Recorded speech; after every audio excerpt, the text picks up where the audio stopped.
Tribunal Constitucional en transesión vista de la causa rol 3086, requerimiento de inaplicabilidad respecto al artículo 12 de la ley número 17.288 sobre monumentos nacionales.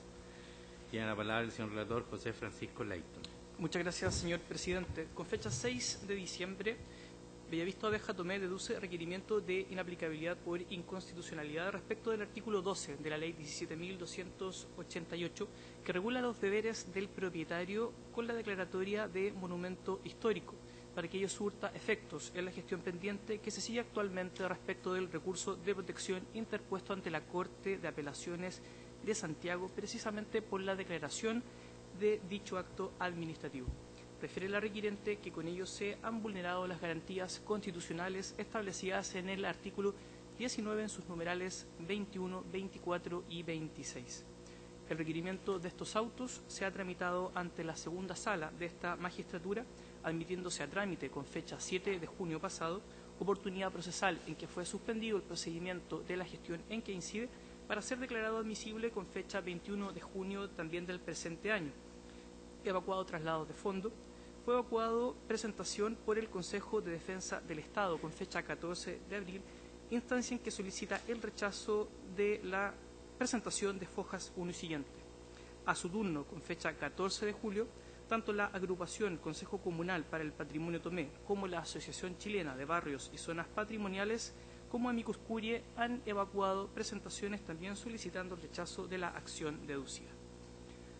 Como reseñas previas tanto de la parte requirente como del Consejo de Defensa del Estado, en primer término, la requirente expone ostentar la calidad de arrendataria con opción de compra del inmueble en el cual funciona actualmente la fábrica de Bellavista Oveja Tomé, ubicada en la comuna homónima, con 6 hectáreas de terreno y 42.000 metros cuadrados construidos a través de una transacción efectuada previamente con el Banco de Chile en octubre del año 2010.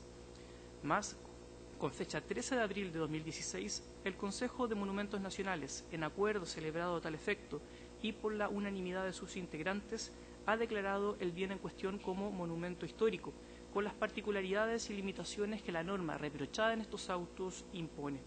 Frente a dicha decisión, la requirente de estos autos ha interpuesto ante la Corte de Apelaciones de Santiago un recurso de protección, dado que estima, con la declaración de la autoridad, se han vulnerado diversas garantías fundamentales a su respecto en dicha actuación y que representa así la gestión pendiente en que inciden estos autos constitucionales. A su turno, como reseña previa, el Consejo de Defensa del Estado, junto con realizar un detallado análisis en torno al procedimiento para que un inmueble sea declarado como monumento histórico, expone que la respectiva declaratoria implica siempre el deber del dueño de conservarlo debidamente, pudiendo efectuar modificaciones diversas, pero siempre con la autorización entregada por el Consejo de Monumentos Nacionales. En lo concerniente a la acción que es deducida en esta magistratura constitucional, el representante fiscal sostiene que la requirente no es propietaria del inmueble en cuestión, sino que solo arrendataria con opción de compra, no acreditándose la calidad que ha hecho mención en oportunidad alguna, tanto en su presentación constitucional como aquella tramitada en la Corte de Apelaciones de Santiago. Es más, ha reconocido incluso que ocupa el bien raíz como fábrica y que en verano es utilizado como lugar turístico visitado por diversas personas, y que si es necesario efectuar algún arreglo, debe contar siempre en este momento con la autorización de su real propietario, por expresa disposición del contrato de leasing suscrito entre la actora y el Banco de Chile, a la sazón su actual propietario. Por estas razones, desde ya la acción de autos debe ser desestimada, ya que la actora, al no ser propietaria, no carga el peso de cumplir con las obligaciones que impone la ley número 17.288, manteniendo más bien una mera expectativa sobre la propiedad. Unido a ello, la norma que es reprochada en estos autos no tiene el carácter esencial de ser decisoria litis. En la eventualidad de declararse inaplicable el precepto reprochado, la decisión de esta magistratura eventualmente no tendrá mérito suficiente para suprimir la legalidad del acto impugnado en sede de protección, por lo que no tendrá efecto alguno en la gestión que es ventilada ante la Corte de Apelaciones de Santiago. El artículo 12 de la Ley 17.288, con su eventual inaplicabilidad, no impedirá la declaración de monumento histórico de aquellos regulados en detalle en los artículos 9 y 11 de la normativa ya enunciada.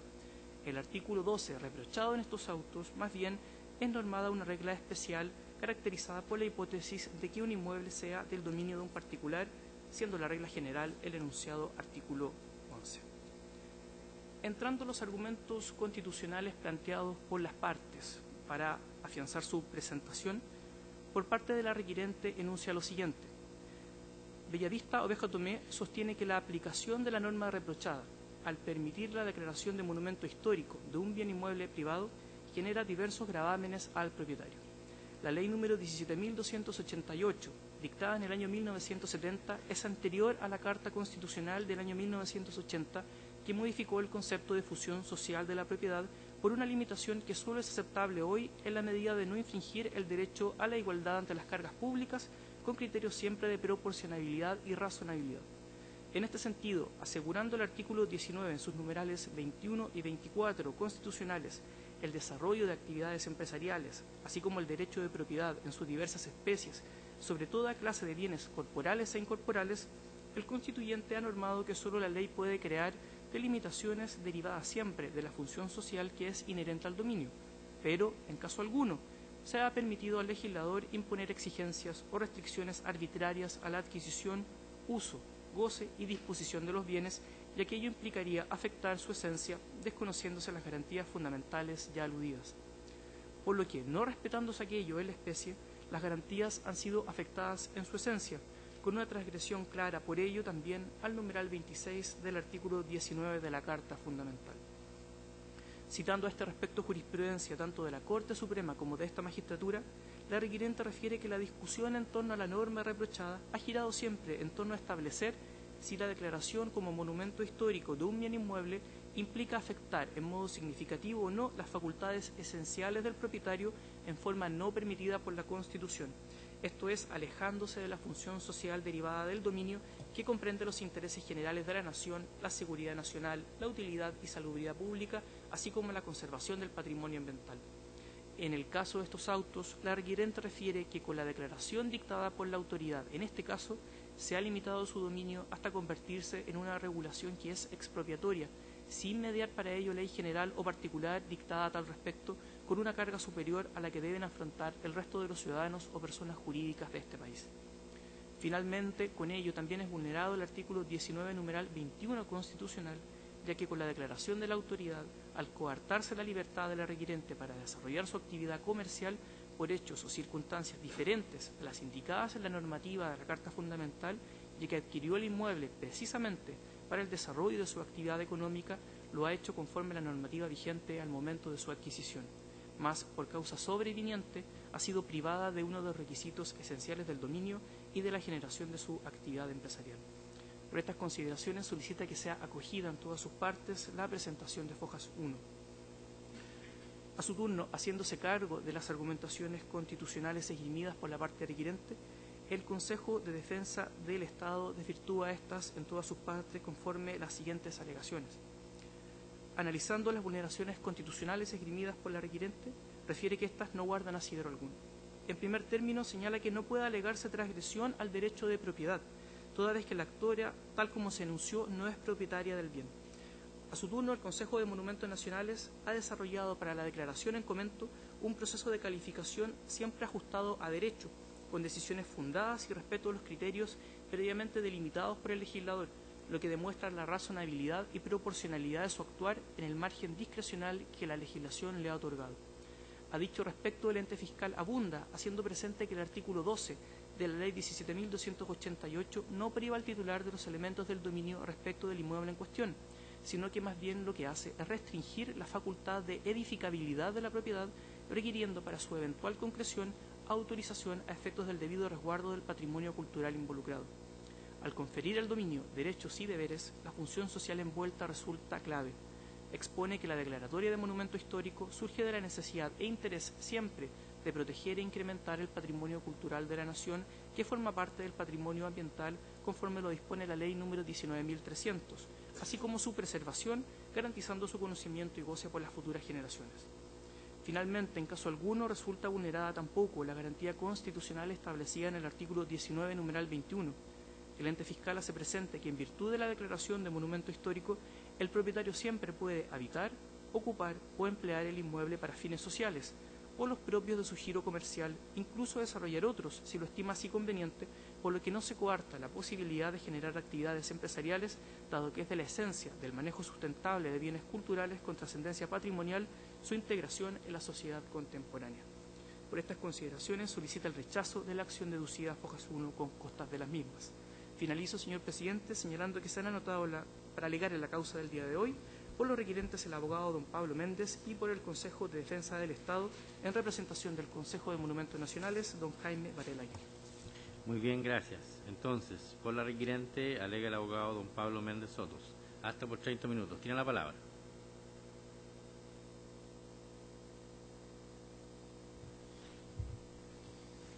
Ahora sí, señor presidente, no había encendido el micrófono. Con vuestra venia, excelentísimas señorías, vengo a alegar por Bellavista Oveja Tomé solicitando se acoja el presente requerimiento de inconstitucionalidad del artículo 12 de la ley 7.288 en todas sus partes y así se ha declarado para no ser aplicado en la gestión pendiente, que es el recurso de protección por vulneración de garantía constitucional que tramita actualmente ante la Corte de Apelaciones de Santiago. En primer término, excelentísimas señorías, debo señalar que mi representada Bellavista Oveja Tomé no es contraria a que se declaren inmuebles como monumento histórico. Por el contrario, fue mi representada la que junto con la alcaldía de Tomé propusieron que fuera declarado monumento histórico la fachada y el reloj, que es la parte más visible del edificio. Sin embargo, como ya lo señaló el señor relator, lo que fue declarado monumento histórico es la totalidad del inmueble, que son 6 hectáreas de terreno y 42.000 metros cuadrados construidos, lo que implica que son 4 hectáreas aproximadamente solo de árboles y cerros y 42.000 metros en 2 plantas construidos. Eso como primera cosa, excelentísimas señorías, señalar que no estamos en contra de una declaración cuando sí lo amerita. Lo que sí se recurre es por las cargas que se imponen, que son absolutamente discriminatorias en relación al resto de los habitantes de la nación en la declaración, cuando esta declaración recae sobre el inmueble de un particular. ¿Por qué señalamos esto, excelentísima señoría? Y si se me permite, brevemente, la historia de Bellavista Oveja Tomé, de la fábrica de Bellavista Oveja Tomé, data de más de 100 años, siendo adquirida por la familia Sabat el año 2010, luego de que la empresa quebrara, saliera a remate en 3 o 4 oportunidades, y cuando la sindicatura de quiebra, a cargo del señor Ortiz D'Amico, había decidido rematarla por partes y piezas, es decir, cuando se iba a desarmar y a deshuesar la fábrica, mi representado la adquiere para desarrollar su actividad económica. Y la adquiere, como ya se ha señalado, a través de un contrato de leasing con el Banco de Chile, en la cual mi representado, de conforme al artículo 24, es propietario del derecho del contrato de arriendo y del derecho que éste confiere, ya que está amparado por la Constitución tanto los derechos materiales como inmateriales, y este es un derecho inmaterial de mi representado. En estas condiciones, excelentísimas señorías, mi representado ha sido partidario de la mantención del patrimonio cultural de la comuna.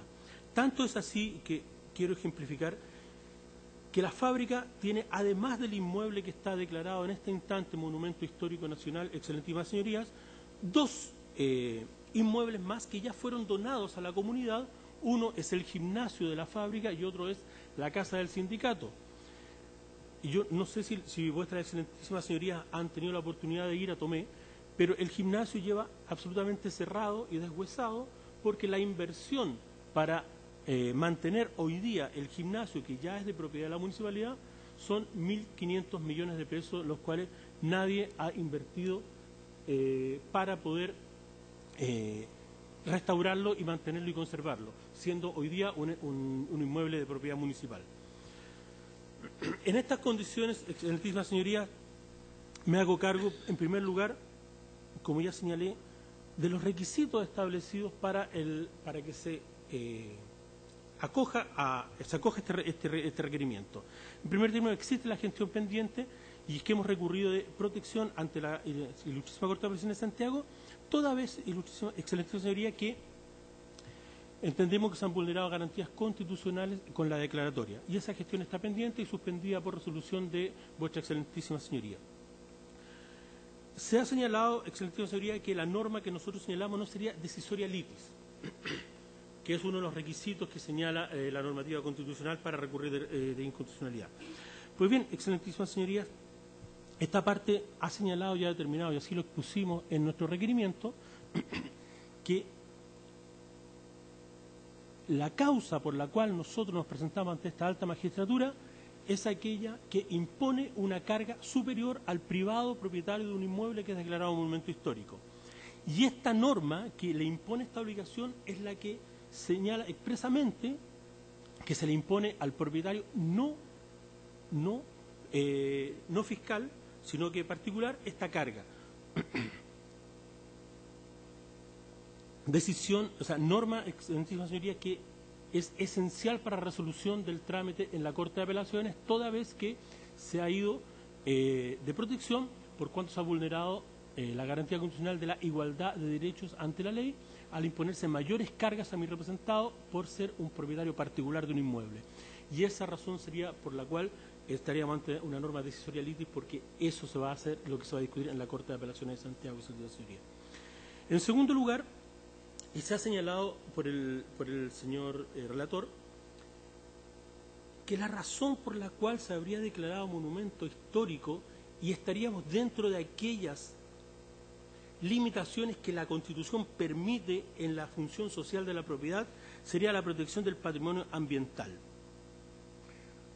No voy a repetir los otros requisitos porque sabemos que estamos fuera, no estamos en la seguridad nacional, no estamos en salubridad pública, estamos en la protección del patrimonio ambiental, donde se ha citado el artículo primero de la ley 19.300, señoría, que señala que se entiende un patrimonio ambiental tanto lo natural como lo artificial. En este punto, excelentísima señoría, yo quiero citar al profesor Enrique Evans de la Cuadra, que señala que este agregado de patrimonio ambiental que no estaba en el proyecto que entrega la Comisión Ortúzar sobre la nueva Constitución, es agregado en último instante, cuando se redacta la Constitución, se le agrega este patrimonio ambiental. ¿Y qué expresa el profesor Evans de la Cuadra al respecto? Dice que se agrega el patrimonio ambiental con la exclusiva finalidad de dar contenido a la garantía constitucional del número 8 del artículo 19 de la Constitución, que es el derecho a vivir en un medio ambiente libre de contaminación. Y el profesor Evans de la Cuadra sostiene en este punto que se pueden establecer limitaciones al dominio cuando se afecte el medio ambiente de conformidad a la garantía del número 8. Es decir, no es la mantención del patrimonio ambiental considerando como tal en los edificios, sino que una eventual limitación para poder desarrollar una actividad que no sea contaminante. Y eso sería una limitación que se le pone una restricción al ejercicio del derecho de dominio. Excelentísimas señorías, esta parte ha señalado como uno de los fundamentos del requerimiento de inconstitucionalidad presentado que la norma de la ley 7.288 data del año 1970.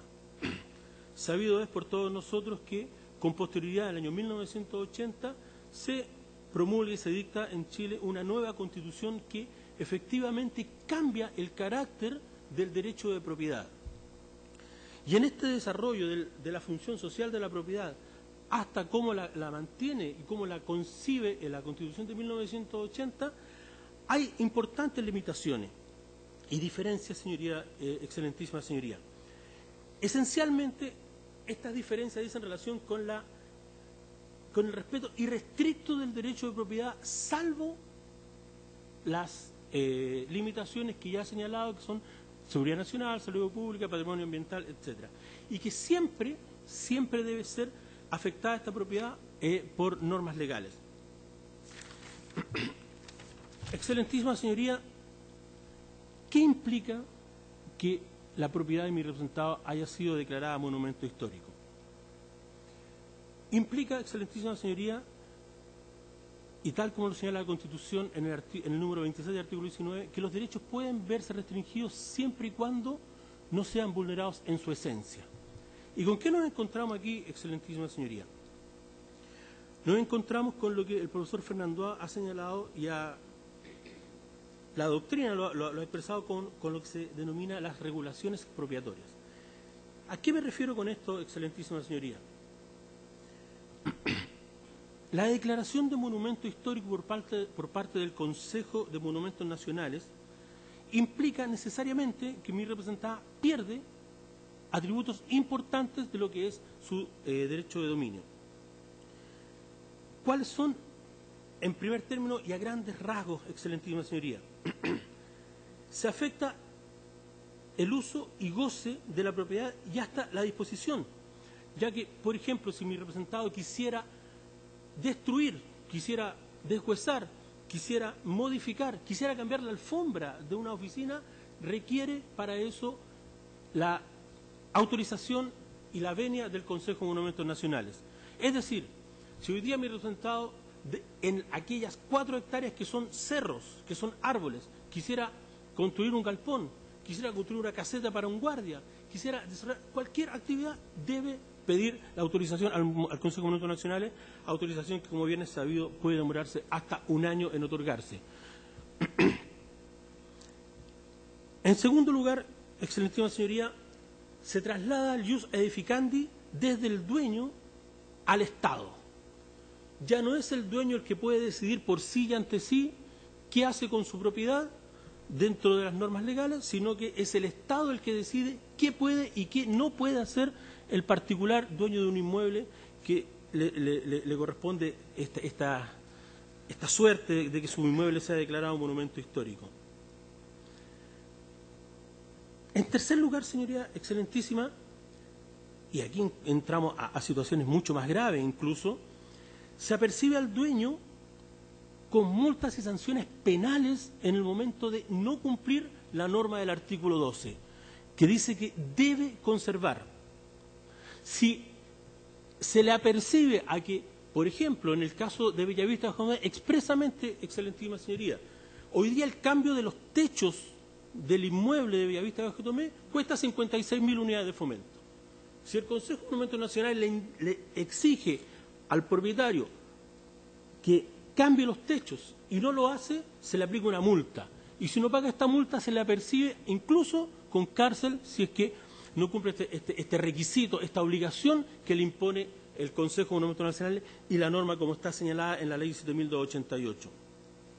Eso es de la extrema gravedad, ya que por el hecho de ser propietario y haberse mi propiedad ser patrimonio histórico de la nación, puedo terminar preso. Eso es una carga que es superior a la que soporta cualquier otro ciudadano de este país. Y en cuarto lugar, y esto, excelentísima señoría, la ley de 7.288 y la carga impuesta en el artículo 12 que solicitamos sea declarada inconstitucional, omite cualquier tipo de compensación a las restricciones, a las limitaciones y a las cargas que se le imponen al particular cuya propiedad es declarada monumento histórico.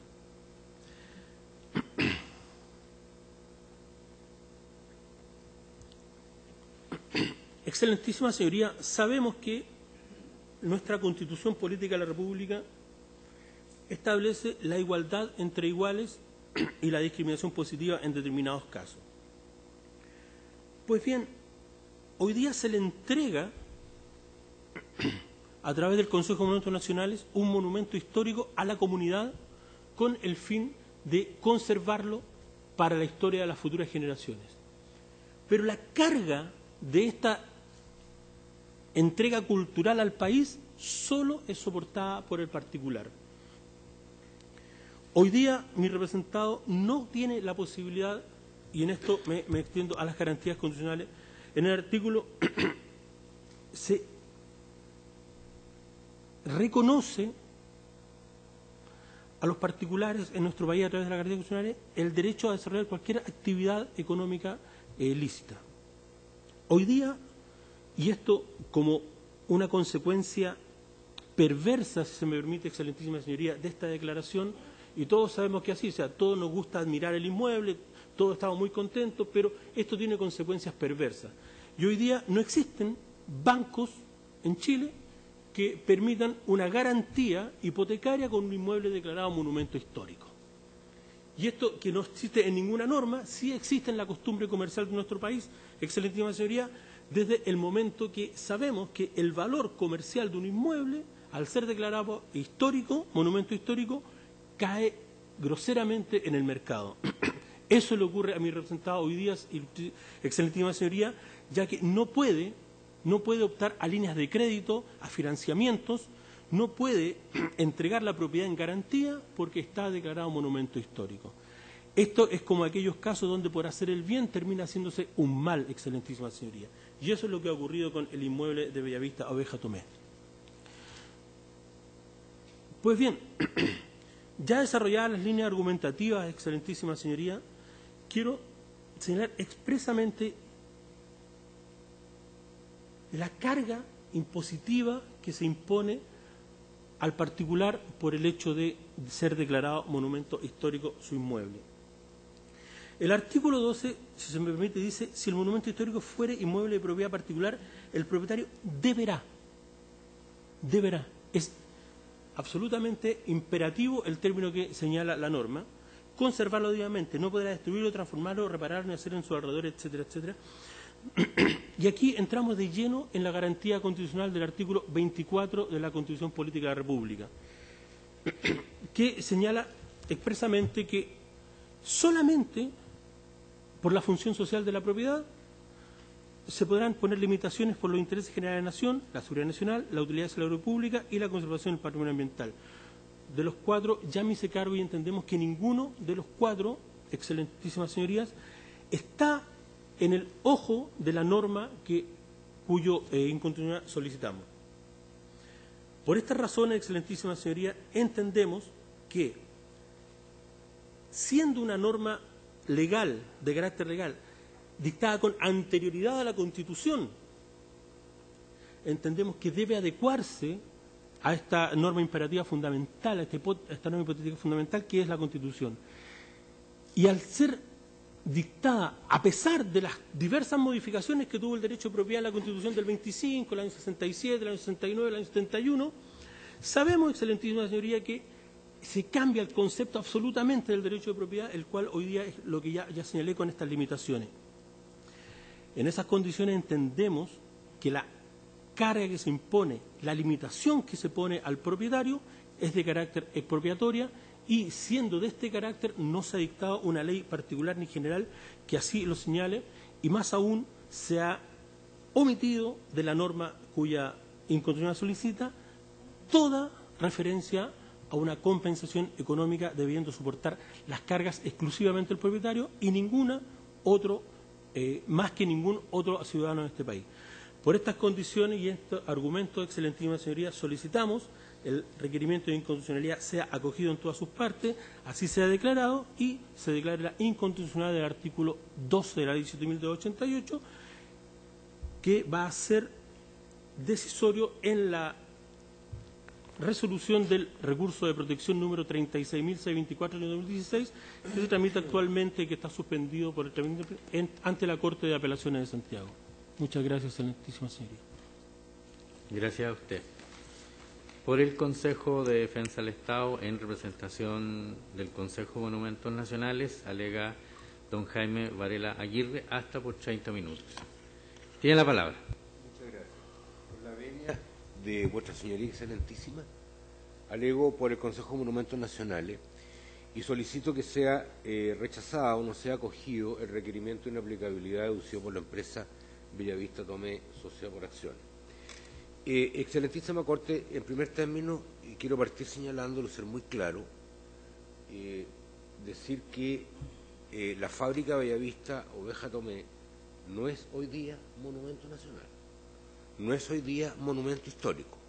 Lo que hay es una solicitud del Consejo de Monumentos Nacionales al Ministerio de Educación para que el Ministerio de Educación, que es el organismo a través del cual el Consejo se relaciona con el Estado, lo declare monumento histórico. Pero esa declaración no se ha producido. Y la consecuencia de eso es que al día de hoy la fábrica Bellavista Tomé y el terreno colindante, las 40 hectáreas o 42 hectáreas, no son monumento nacional. Me parece fundamental aclarar eso, porque este recurso, tanto el recurso de protección ante la Ilustrísima Corte de Apelaciones cuanto este recurso, está dirigido, está atacando un acto trámite, no un acto definitivo de la Administración. El acto definitivo de la Administración será en su oportunidad, si es que se dicta el decreto supremo que decrete que la fábrica es monumento nacional.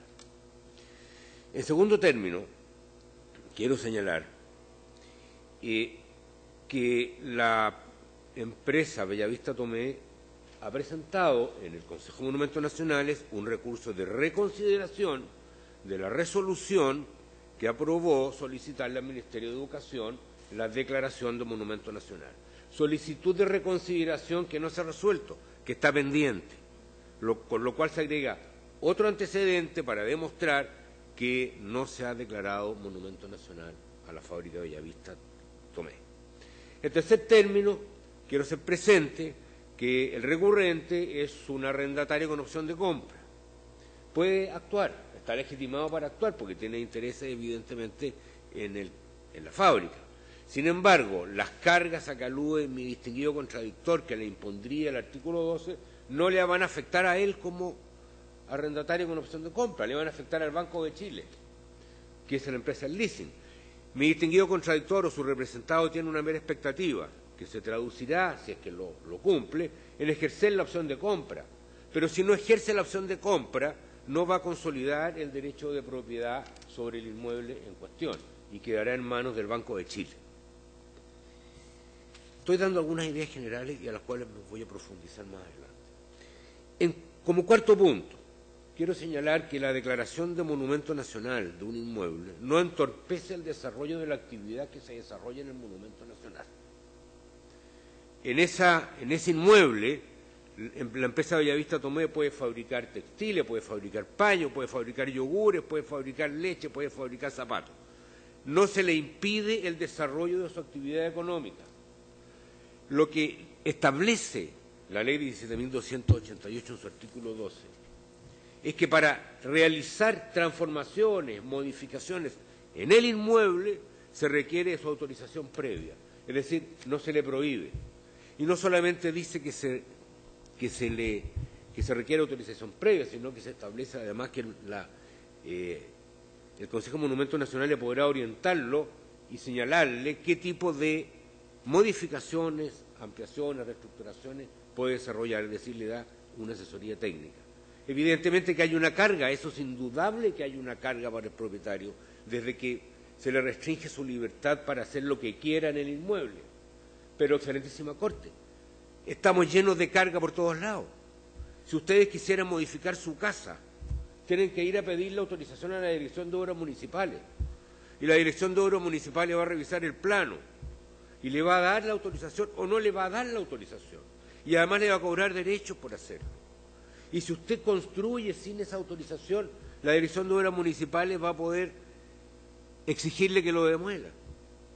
Hay muchas actividades que están reguladas y limitadas en función del bien común de la sociedad.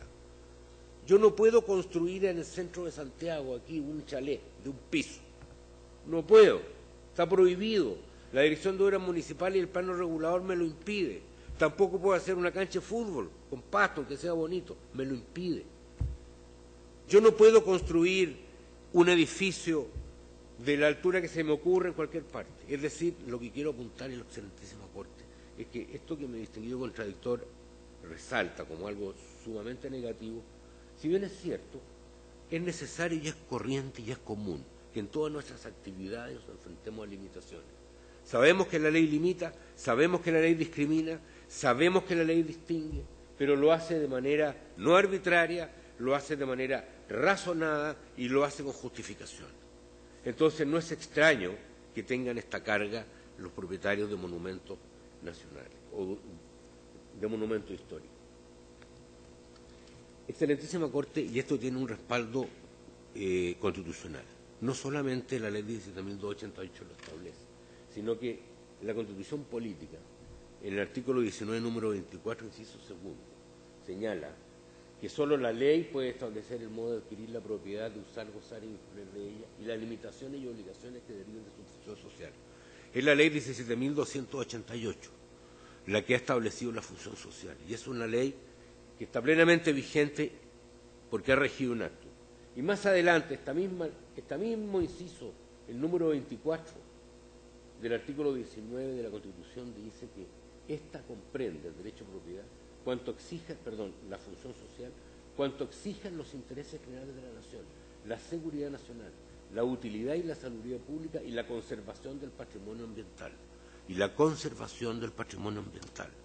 de acuerdo con la ley 19.300 sobre bases ambientales que rigen este país, el patrimonio ambiental está también considerado dentro de la protección ambiental de la ley 19.300. Es decir, hay varios estatutos jurídicos que regulan esta situación. Está la Constitución, está la ley 19.300, está la ley 17.288 y está la protección a vivir en un ambiente libre de contaminación, que también es una de las garantías constitucionales. Entonces, excelentísima Corte, esto que se plantea como una situación tremendamente dañina para el propietario de un inmueble, como una acción del Estado avasallador que le impone una serie de cargas, en realidad no es tal. En realidad lo que hace la norma es regular en beneficio de la comunidad y en pos de la función social y del bien común ciertas actividades que los particulares están obligados a respetar y a cumplir. Hemos señalado también en el informe de requerimiento que la norma invocada, el artículo 12 de la ley 17.288, no tiene injerencia directa en la resolución del tema planteado en la Corte de Apelación, y que su declaración de inaplicabilidad no implica y no importará necesariamente que la Corte de Apelaciones acoge el recurso. Y ello por una razón muy simple, ilustrísima Corte, excelentísimos señores. Porque el artículo 11, que no está recurrido de inaplicabilidad, de la ley 17.288, establece lo siguiente, y en la norma general, dice: los monumentos históricos quedan bajo el control y la supervigilancia del Consejo de Monumentos Nacionales. Y todo trabajo de conservación, reparación o restauración de ellos estará, norma imperativa, sujeto a su autorización previa. O sea, si hipotéticamente nosotros suprimimos la existencia del artículo 12 de la ley 17.288, se le aplicará a Bellavista Tomé el artículo 11 de la misma ley. Y en consecuencia mantendrá por esa vía las mismas cargas que establece el artículo 12. No hay ninguna diferencia. La única norma, diría yo que la única diferencia entre una y otra es que el artículo 12 está enfocado directamente a las propiedades que son de dominio de un particular. Pero el artículo 11 es general, abarca tanto las propiedades públicas, no particulares, cuanto a las propiedades particulares. La otra norma que quiero destacar, excelentísima Corte, de esta ley, es la norma del artículo 6 de la ley 17.288. Voy a volver un poquito atrás a lo que ya dije. El artículo 6 dice que son atribuciones y deberes del Consejo, número 1, pronunciarse sobre la conveniencia de declarar monumentos nacionales los lugares, ruinas, construcciones y objetos que estime del caso, y solicitar de la autoridad competente la dictación del decreto supremo correspondiente. Es decir, el Consejo de Monumentos Nacionales tiene la atribución de pedirle a la autoridad competente que declare una propiedad monumento histórico. Eso es su única competencia. Y eso lo hizo. Y la autoridad competente no lo ha hecho. Y lo que el Consejo de Monumentos Nacionales pide no obliga a la autoridad a aceptarlo. De hecho, hay 6 o 7 casos a los que voy a referir al final del alegato en que se ha pedido la declaración de monumentos nacionales al Ministerio de Educación y este no lo ha hecho. Entre otros, lo que me recuerdo en este minuto, las canteras de Colina. Hay 3 o 4 relacionados a las famosas canteras de Colina, que se ha pedido que se declare monumento histórico y no se ha hecho. Y otros más. Por lo tanto, en este minuto lo único que hay es una tramitación de una solicitud de declaración de monumento nacional. La declaración por decreto supremo está contemplada, Excelentísima Corte, en el artículo 9 de la Ley 17.288. El artículo 9 dice que son monumentos históricos los lugares, ruinas, etcétera, etcétera, municipal o particular, que por su calidad e interés histórico o artístico o por su antigüedad sean declarados tales por decreto supremo dictado a solicitud y previo acuerdo del Consejo. Dictado a solicitud y previo acuerdo del Consejo. De lo que se concluye que lo que el Consejo haga no es vinculante para la autoridad que en definitiva debe tomar la decisión de declararlo monumento nacional. Excelentísima Corte, me desordené un poco en el alegato, así que estoy buscando lo que continúa. Hemos señalado cuáles serían los argumentos centrales del alegato. Señala mi distinguido contradictor que en este caso estaríamos frente a actos que vulneran su derecho de propiedad. Pero no nos ha dicho en concreto cuál acto vulnera sus derechos de propiedad. Sabemos que el recurso de inaplicabilidad es un recurso que tiene que apuntar y que tiene que señalar en concreto de qué forma se vulnera la garantía constitucional. En este caso se está diciendo que se vulnera el derecho a poder hacer alguna modificación. Pero yo le pregunto, ¿cuál modificación? ¿Qué cambio? ¿Qué transformación? ¿Qué hecho concreto se le ha impedido desarrollar a la fábrica Bellavista Tomé en virtud de la petición de declaración de monumento nacional? Él ha señalado que cambiar el techo vale 56.000 unidades de fomento. Puede ser, no pongo en duda que puede costar porque es un tremendo edificio, tiene, no sé, muchos metros cuadrados construidos. Pero yo le pregunto, ¿él ha pedido autorización para cambiar el techo? ¿O no ha pedido autorización para cambiar el techo? Él ha pedido autorización para modificar el acceso, cambiar los adoquines, en fin, la puerta de acceso, o no lo ha hecho. Y si lo ha hecho, ¿se lo han negado? ¿Se lo han negado al punto tal que no puede hacer nada? ¿O estamos hablando, Excelentísima Corte, de una cosa hipotética? O sea, si yo quisiera el día de mañana cambiar el techo, voy a tener que pedirle autorización a monumentos nacionales. Evidentemente que sí, porque la ley lo exige. Pero también si quiere cambiar el techo, va a tener que pedirle autorización a la Dirección de Obras Municipales de Tomé. Y si la casa o el edificio estuviese cerca de un aeropuerto, como a mí me pasó con un cliente que tuvo que pedir autorización para hacer modificaciones en el aeródromo Tobalaba porque estaba a menos de cierta distancia del aeródromo y entorpecía la salida y despegue de los aviones y le prohibieron hacerlo. También se afecta su derecho de propiedad. Obvio que se afecta el derecho de propiedad.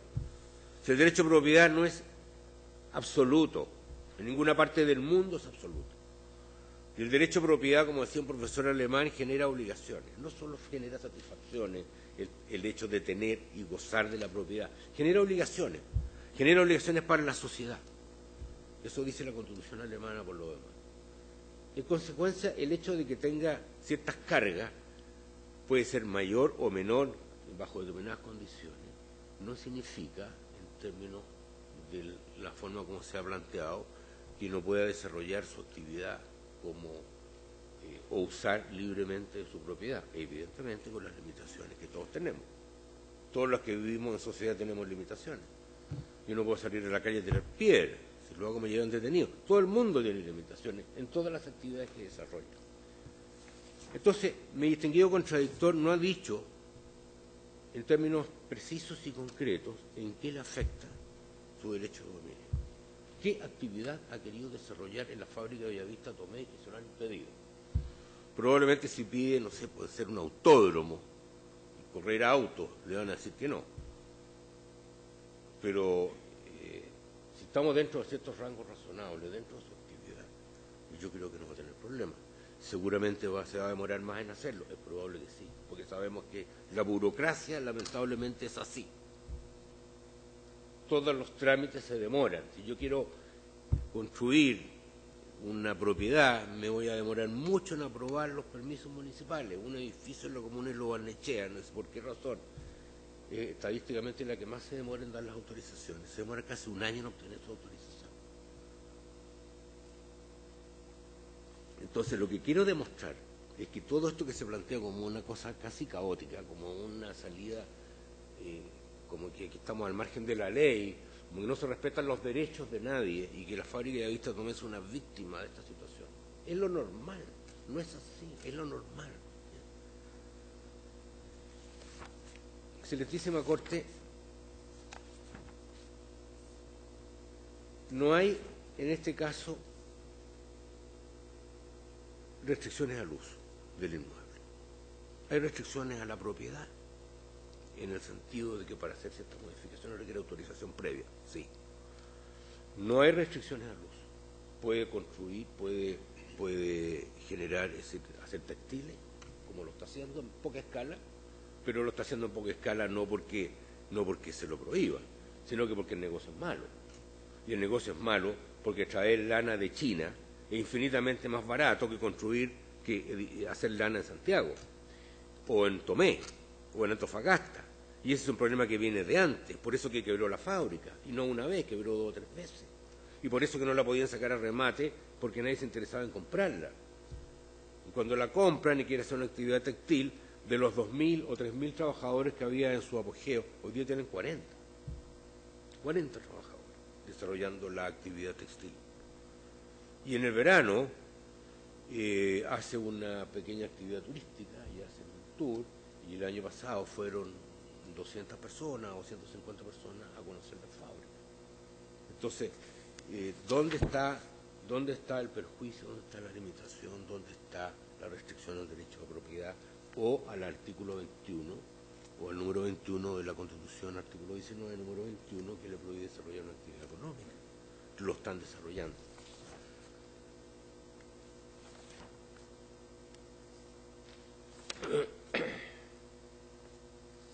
Excelentísima Corte,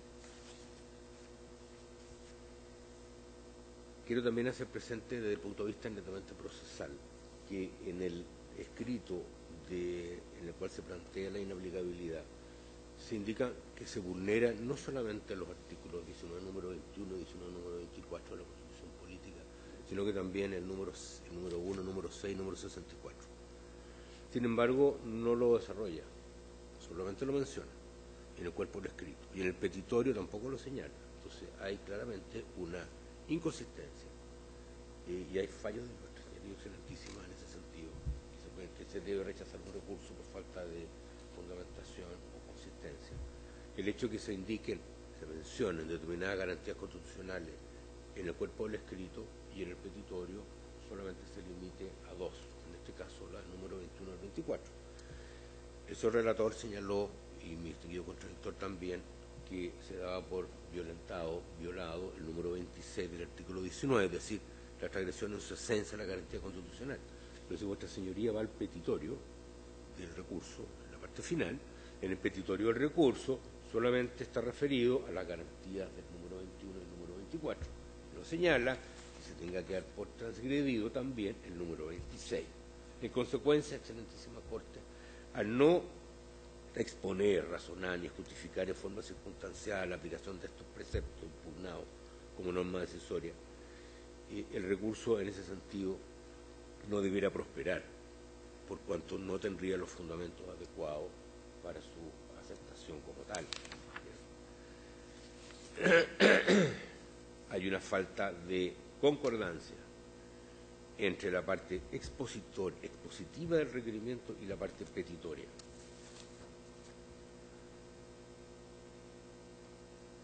Al menos el número 26 del artículo 19 en el cuerpo del escrito lo menciona y de alguna manera lo desarrolla y lo fundamenta. Sin embargo, los números 1 y 5, referidos por el requerente, solamente están mencionados, omiten toda explicación para que indique de qué forma y de qué manera eso sería una transgresión a la Constitución y que ameritaría su inaplicabilidad. Vuestra Señoría, en la sentencia ROL 1021 de enero del 2008, en el considerando quinto, señaló que no puede considerarse como razonablemente fundado el requerimiento porque su parte petitoria no es concordante con su parte expositiva. Rol 1021 del 11 de enero de 2008. En la sentencia Rol 1409 del 30 de junio del 2009, vuestra señoría señala que se observa que en la parte petitoria del requerimiento se invoca como posiblemente infringido el número 26 del artículo 19 de la Constitución Política, sin que en su parte expositiva exista referencia alguna a él ni a la forma en que la aplicación de las normas impugnadas pueda generar una contravención al mismo. Excelentísima Corte, nosotros consideramos que el requerimiento, cuando objeta la constitucionalidad del artículo 12, está proponiendo en los hechos un control abstracto de constitucionalidad sobre el precepto impugnado. Y ello por cuanto todo el requerimiento habla del artículo 12, la carga de los artículos 12 que le impone a los afectados, pero no señala en concreto y en particular cuál es el efecto dañino que le estaría causando o el efecto inconstitucional que le estaría causando en su propiedad.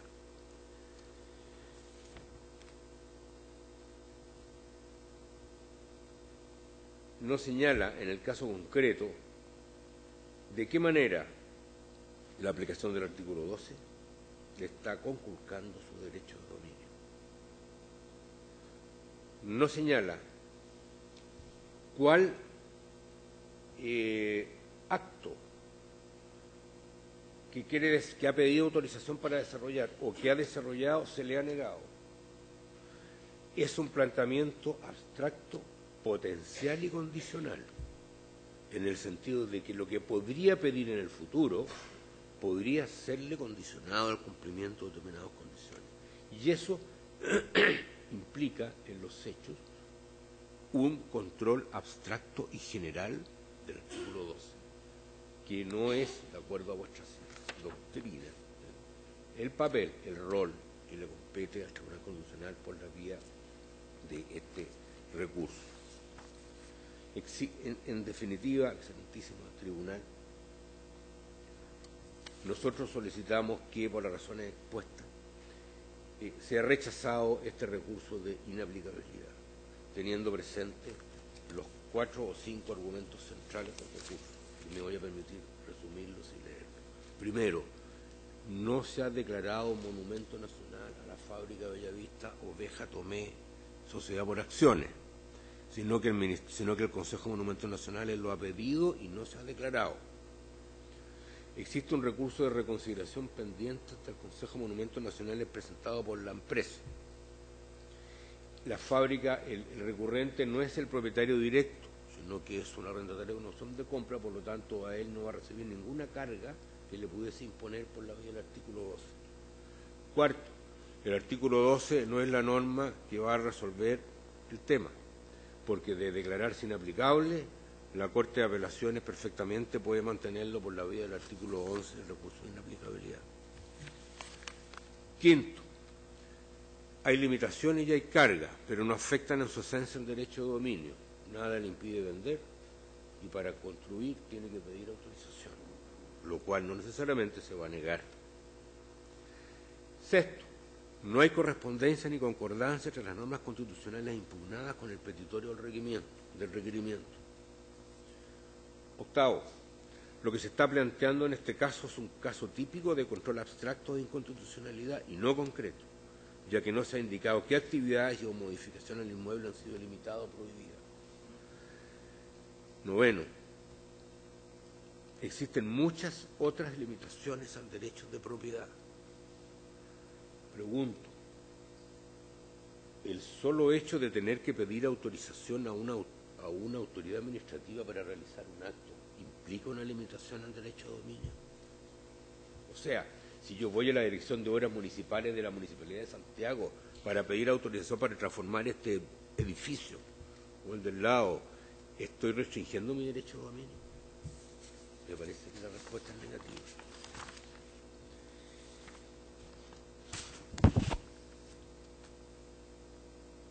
Estas últimas premisas, yo diría, hacen un resumen sustancial, básico, de nuestro planteamiento. Y por estas razones, para no entrar en repetición, además se me está acabando el tiempo, termino mi alegato y vengo a solicitar de vuestra señoría excelentísima que no dé lugar al recurso de inaplicabilidad que ha deducido la empresa Bellavista Oveja Tomé. Muchas gracias. Gracias a usted. ¿Alguna pregunta, señor ministro? Ministro García. Yo quisiera hacer una pregunta a ambas partes, por su intermedio, presidente. Tanto en el expediente como aquí en el alegato, se dio cuenta de la idea de Bellavista Oveja Tomé de realizar una consideración parcial de declaración del monumento histórico. Como nuestro objeto es declarar inaplicable una norma, ¿cómo podría ser posible solicitar el artículo 12 para efectos de realizar declaraciones de monumento histórico y a la vez declarar la inaplicabilidad de esa misma norma? Entonces quisiera conocer los efectos jurídicos, cómo ven los efectos jurídicos de esa determinación. Tiene la palabra el abogado de la parte requirente. Excelentísimo ministro, cuando Bellavista Oveja Tomé toma conocimiento de la pretensión de la alcaldesa y de la comunidad de Tomé de llevar a cabo la declaración de un monumento histórico, se llegó a un consenso de que una parte del inmueble sí podía ser mantenida por mis representados a su costo como monumento histórico. Y esto es importante señalar en relación a su pregunta, excelentísimo ministro, porque nosotros consideramos que lo imperativo del artículo 12, que es deberá conservarlo, deberá mantenerlo, impone una obligación que no solo, y aquí evidentemente no estoy en acuerdo con mi distinguido contradictor, no dice relación con que yo vaya a pedir una autorización y no me la den, sino que dice relación con que se me imponga la obligación de hoy día de pintar el 100% del inmueble, los árboles, etcétera. Entonces, esa carga es una expropiación, una regulación expropiatoria, se llama nosotros, porque nos impone una carga con el deber que señala el artículo 12. Carga que mi representado en la función social de la propiedad estaba dispuesto y está dispuesto a asumir del momento que solo sea declarado monumento histórico aquella parte que es la fachada de la entrada a la empresa, que son los dos edificios más la torre del reloj. En esas condiciones mi representado sí estaba dispuesto a asumir esa carga que le impone en favor de la comunidad, en favor de la sociedad toda. Esa es la razón, excelentísimo señor, por la cual hacemos esta diferencia. ¿Le abogado del Consejo?